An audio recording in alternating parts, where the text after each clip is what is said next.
Mario Dumont. Une feuille de route impressionnante. Un curriculum vitae aussi long que le pont de la Confédération. Bon, soupir de soulagement, Alexandre, dans l'industrie automobile canadienne. Oui, parce que l'Agence des douanes américaines a fait savoir que les fameux droits de douane n'étaient finalement plus appliqués aux pièces de véhicules en provenance du Canada. Ben oui, mais là... M. Trump avait pensé à tout dans sa politique tarifaire. Mais c'est pas un recul, c'est de la flexibilité. Voilà, mais je vous le rappelle parce qu'on a tendance à être un peu de mauvaise foi. Qu'il change d'idée, là, ouais. Que je vous vois. C'est une ballerine, il est flexible. Alors ça touche tous les produits admissibles à l'accord de libre-échange entre les États-Unis, le Mexique et le Canada. Et pour plusieurs producteurs de pièces, des entreprises au Québec, en Ontario qui fournissent des pièces auto, c'est une méchante bonne nouvelle. Ah, tout à fait. Par contre, si on regarde le portrait un peu plus global, la surtaxe de 25% sur les véhicules qui sont fabriqués à l'extérieur des États-Unis, ça doit entrer en vigueur demain, à l'exception de l'Amérique du Nord. Bon. M. Trump, puisqu'on parle de lui, a remercié quelqu'un dans son entourage, mais on le renomme ailleurs. Ah ben oui, on lui donne une très très belle prix de consolation. Un très beau prix de consolation. Il sera ambassadeur aux Nations Unies à New York. C'est le conseiller à la sécurité Mike Waltz qui finalement va œuvrer donc différemment dans l'administration Trump. Là, c'est lui là qui avait ajouté un journaliste dans une conversation secrète là sur les attaques militaires sur l'application Signal. Alors c'est terminé pour Mike Waltz.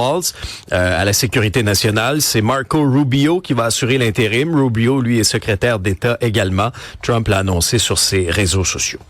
Et le Vatican a installé sa célèbre cheminée en vue des événements de lundi. Oui, je vous rappelle. Pas de lundi, de mercredi. Oui, mercredi, c'est le début du conclave. Et là, ce matin, oui, on a installé la cheminée là en haut de la chapelle Sixtine, place Saint-Pierre. Alors, je vous rappelle, fumée noire, pas de pape. Fumée blanche, on a une pape. Il y a deux... En rappelant que ce qu'on brûle, ce sont les bulletins de vote. Oui, c'est ça. Et qu'on y ajoute, je me souviens plus... C'est pas des hosties, là. Non. Et on y ajoute, je sais pas quelle substance pour blanchir la fumée. Ouais. Mais c'est bulletins de vote tout simplement qu'on brûle. C'est cette fumée-là qu'on voit. C'est polluant, cette fumée-là? C'est une très bonne question. Ça va. Oui, 2 votes l'avant-midi, 2 votes l'après-midi, 135, je pense, cardinaux. En tout cas, il faut être âgé de 80 ans et moins. Alors, de mémoire, là, c'est autour de 135 cardinaux. Majorité des 2 tiers. C'est comme ça qu'on devra élire le prochain pape. Il y a deux cardinaux favoris, Paroline, Taglé également. Mais souvenez-vous de ce qu'on dit souvent, cette expression qui entre au conclave pape en ressort cardinal. Alors, c'est pas toujours les favoris qui sont choisis au terme de cet exercice-là du conclave. Je sais pas si on a de la fumée comme dans Terrebonne, le noir-blanche. Je pense qu'il n'y a pas eu de conclave dans Terrebonne parce qu'on aurait été mêlés sur un moyen temps. Oui, effectivement. Première Maison Rose en Amérique du Nord. C'est la Fondation du cancer du sein du Québec. C'est une première. Au fait, la fondatrice, elle a vu ce genre de maison-là en France puis elle voulait l'amener ici. Puis c'est grâce Qu'est-ce qu'une Maison Rose pour les gens qui... Maison Rose est située sur le boulevard Laurier à Montréal, au 1111. Puis c'est une maison qui regroupe toutes sortes de services gratuitement. La physiothérapie, psychologie, quand on veut se réapproprier son corps, par exemple, après une mastectomie. Il y a différentes formations. C'est possible d'échanger, d'apprendre. Donc, tout ça gratuitement parce que j'en ai parlé avec Annick Lemay, qui en est la porte-parole, qui a dit non à plein d'implications, mais ça, elle y croyait vraiment. Elle dit, tu sais, ça coûte cher être malade. Elle dit, moi, j'ai eu la chance d'être capable de mettre des 100 piastres à gauche, à droite, mais ça coûte cher. Et là, enfin, on va pouvoir avoir une espèce de cercle de gens qui vivent la même affaire, qui se comprennent gratuitement. De pouvoir, en fait, discuter de ça, là, toute une gang de cancéreuses ensemble. Il n'y a plus de tabou, il n'y a plus... C'est là où je parle de sororité, parce qu'on parle toutes de la même chose. Puis même si on a des stades différents, on discute toutes de la même chose. La première étant, on a toutes eu peur de vraiment mourir. Au mot cancer, tout le monde. Puis ça, c'est n'importe quel cancer, là. On va en avoir parlé avec beaucoup de gens depuis les 7 dernières années. C'est vraiment ça qui ressort tout le temps. Et il y a, après la rémission, quand même des séquelles. Oui, parce qu'elle, ça fait 7 ans que c'est sorti de ça, mais j'en ai déjà parlé même avec des jeunes qui sont en rémission. Il y a toujours le avant et le après. Même si t'es guéri, même si t'es pose le fait que t'es en vie, il y a quand même un après. Moi, je suis là, wouhou, je vais tout bien, mais non, j'ai des séquelles, c'est sûr. Puis j'ai encore de la misère avec mon bras gauche. Ma reconstruction finale, ça a été quand même pas de tout repos, puis je suis encore pognée dans mon sein gauche. J'ai des picotements au bout des doigts depuis 7 ans.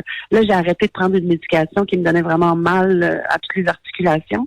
Fait qu'en fait, c'est ça, je revis quand même depuis l'arrêt de cette médication-là. Je retrouve mon corps de 54 ans parce que honnêtement, j'avais comme 97 ans là, quand je me levais le matin. Elle sera d'ailleurs avec Isabelle Maréchal en studio ce matin pour en parler davantage. Il y a beaucoup à dire sur ce sujet-là. Donc, Annick Lemay qui sera. Mais c'est le fun parce que c'est à Montréal puis c'est une première en Amérique du Nord. Finalement, le Canadien s'est fait éliminer mercredi soir, mais hier, 3 équipes qui ont pris le chemin des vacances. Oui, première série qu'on surveillait, c'était la bataille de l'Ontario. Les Leafs qui ont remporté finalement ce match 4-2 contre les Sénateurs, envoyant les Sens en vacances. Affronteront au prochain tour les Panthers de la Floride, les champions de la Coupe Stanley. L'autre série qu'on surveillait, c'est dans l'Ouest, les Kings qui sont également en vacances. Les Oilers qui ont remporté ce match-là 6-4, les Kings avaient commencé en Lyon 2-0, puis avaient pris les devants, puis des buts de Philippe Danault, mais les Oilers sont comme choqués. Ouais, ils ont réussi à renverser la vapeur. Troisième équipe en vacances, c'est le Wild du Minnesota, mais c'est aussi la fin de la brillante carrière du gardien Marc-André Fleury.